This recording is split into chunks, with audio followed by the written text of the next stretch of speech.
Hey everyone, my name is Stephanie Bramson, and I'm going to be reading from Becoming John Doe. I'm going to be doing it on my phone because, hey, millennials. Anyway, let's go. It figures that Ryan would leave his wallet home today, the day of his first job interview in 6 months. Maybe this is why no employers have contacted him before this one.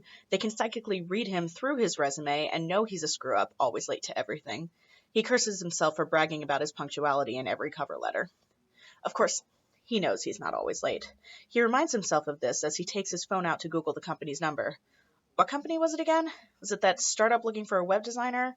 The web designer looking for a personal assistant? One of those social media coordinator jobs that no one can define but every 20-something with a Facebook page is qualified to do? He looks back at his email. Oh, right. It's Target. Interviewing for a cashier and customer service rep position. At least if he could work in the electronics department, he'd be close to working in his field. Not that he particularly cared about computers in the first place. Ryan had put off going to college for as long as possible, working as a busser until he couldn't stand the thought of holding another dish rag. After matriculating, he majored in programming so he could get a job, unlike those loser English majors in his graduating class. Unfortunately for him, half the graduates of the last 3 years apparently made the same decision, and unlike him, they had internships and connections. Desperate for experience, he begged all of his friends and family to let him design their websites for a tiny fee.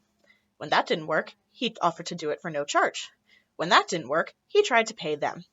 Sadly, no one seemed to want a website, and now the best he can hope for is getting to buy a whole new wardrobe of red shirts and khaki pants for a new job at the fancier version of Walmart. He knows no job is beneath him, especially now, and he wouldn't even mind working at Target if it wasn't for his student loans.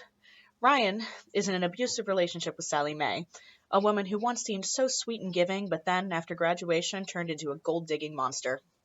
60 years ago, debt collectors broke your limbs if you failed to pay them back. Sally Mae, one of the largest student loan agencies / portals to debtors' hell, just destroys your credit, maybe puts you in jail. Ryan isn't sure, but he spent several sleepless nights wondering if borrowing from the mob would have been less painful. He tries to juggle his resume and his coffee cup and his phone as he dials Target's number while crossing the street.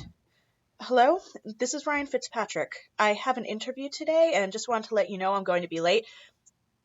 When the truck crashes into him, his coffee drenches his resume and his phone flies under the wheel. By the time the pain kicks in, he's unconscious. And scene.